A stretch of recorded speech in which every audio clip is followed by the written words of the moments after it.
Hi everybody, it's Nikki from Dutiful Dogs. Welcome to this week's vlog, which is about habits. A long time ago, in a life far, far away, I was an avid ballet dancer. I was obsessed with ballet. I took at least one class a day, every day, before or after school, and several more at weekends.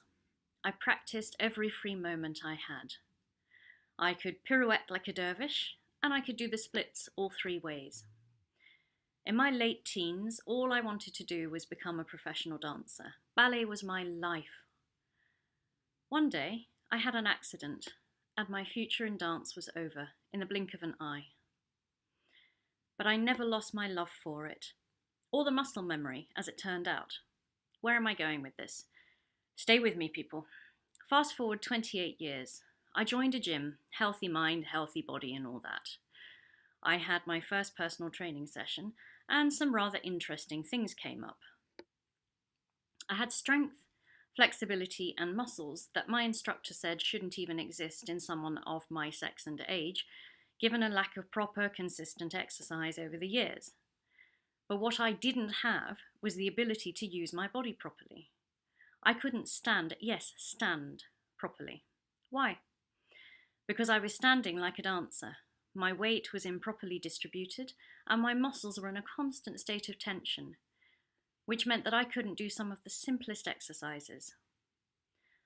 That day at the gym, at the tender age of 47, I had to learn how to stand all over again, like a toddler, for goodness sake. That day, I had to learn a new habit, one that almost all grown adults, those who aren't professional ballet dancers at least, take for granted. If I want my training to progress and my fitness levels to increase, I have to make this new habit a permanent habit, even though my body and my brain are pushing back with every step. But I know that if I work at the exercises my instructor has given me, I'll crack this posture thing and be doing all the stuff I couldn't do before in just a few days' time.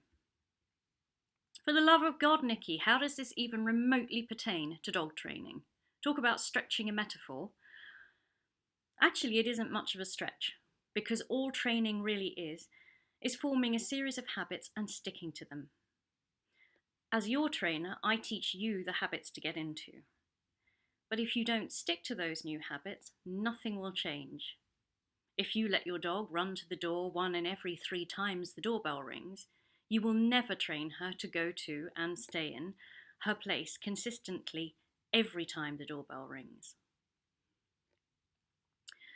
Those of you who have children undoubtedly formed habits and routines with them right from birth. You didn't even think about it. You have been guiding your little humans since day dot. You don't get up in the morning and say, think I'll parent for 20 minutes today. You just get on with it, and it's a constant, ongoing process because it's vital that those little humans understand how to exist in the world you brought them into. From the, don't touch that stove, it's hot, to the, you did so well, now let's try the other shoelace. You're guiding, correcting, and reinforcing your offspring all the time. The principle of training a dog is actually no different, and dogs are a lot simpler than children. You say your dog behaves impeccably whenever your trainer is around. Why do you think that is? Watch what I do. Watch how I communicate and interact with the dog. You want your dog to behave the way with you that it does with me? Then you have to get into my habits and stay in them. Excuse me, that's my dog snoring. When I say mark and praise and reward if applicable, your dog every time he gives you a behaviour you want, I mean every time. Every single time. Do it enough times and it becomes habit. You go into the kitchen to fix dinner and your dog automatically takes himself to his bed, away from the dining table and out of the reach of human food. Why?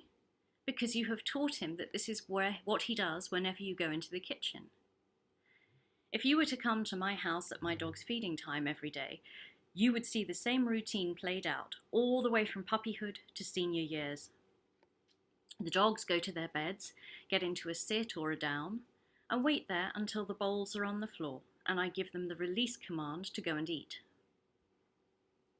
When your trainer says, have a long line on your dog until his recall is solid, he or she doesn't mean have a long line on your dog until you can't be bothered to anymore because it's a hassle. We're not saying it to make your life harder. We're saying it to make sure you get into good habits that will keep you and your dog safe, and most importantly, within the law here in the UK. The doorbell rings and your dogs go to their beds. Why? Because your trainer showed you how to teach your dog to associate the sound of the doorbell with going to lie down on its bed. But to form that habit, you need to send the dog to its bed every time the doorbell rings. Don't have someone to ring your doorbell so that you can practice? Simple. Use a doorbell ringtone on your phone. Every time your dog gets up in response to the noise, put him back in his place.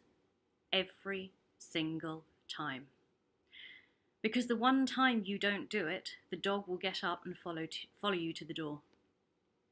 Dogs don't understand exceptions unless you're training intelligent disobedience. And this vlog is not about intelligent disobedience, because that's a whole other kettle of fish. Moving on from habits, something I hear very often, too often in fact, is my dog's really obedient, unless there are other dogs around. Then your dog's not really obedient, I'm afraid. Obedience is not conditional. Proof your dog's behaviours around the 3 Ds: distance, duration, distraction. When they give you the same sit around triggers and stimuli that they give you under sterile conditions, i.e. at home, then your dog is really obedient. Practice, practice, practice. Form and keep those good habits. And lastly, let's not forget tools. Tools, much as I love them, don't train dogs. Training trains dogs. If you're on one of the innumerable Facebook groups devoted to dogs and someone's immediate response to a video of a dog lunging and forging at the end of its leash is they should stick a prong/e-collar on that dog, I would politely suggest you discount that particular person's advice and opinion immediately. The dog in the video might very well benefit from the use of a certain piece of equipment. But a good dog trainer won't look at a dog's issues and immediately think of what piece of equipment to put on them to fix them. They'll do a full consultation, look at the overall picture, and work with the method and tools that best suit the situation and the dog in front of them. If I went to my GP with a certain set of symptoms, and instead of a 20-minute consultation, she just handed me a prescription for a list of drugs, you can bet I'd be seeking out a second opinion before my foot was even out of the door. At the end of the day, you can put every damn tool you like on a dog, but if you don't bother training them, you're just wasting your time and your money and confusing the heck out of the dog. You are not properly or effectively communicating with them or teaching them. There's a fellow who comes to the park near us with his 2 dogs. They always have the latest bit of kit, whether it's the newest e-collar from Martin Systems or the latest doggles from Rex Specs. Yes, his dogs walk nicely on their prong collars, because a prong collar is such an effective, well-designed tool. But his dogs are not remotely focused on him or any of the commands he tries to give them. And the moment that he stops to talk to anyone, they're fidgeting around, fussing all over the other person's dog, and generally being a nuisance. Why? Because he hasn't trained them. They simply do not know what is expected of them. The dog never lies. Oh, and one final thing, almost forgot. Emergency recall. There is no such thing. Your dog either recalls or it doesn't. You know what you have to do to proof that recall, so get out there and do it. Even if your only reason for doing so is that you can be the envy of all the other dog owners at the park. Your dog doesn't care either way. For him, it's just another fun thing to do with you that builds the bond between you. So, go train your dog, form some great habits, and most importantly, have fun doing it.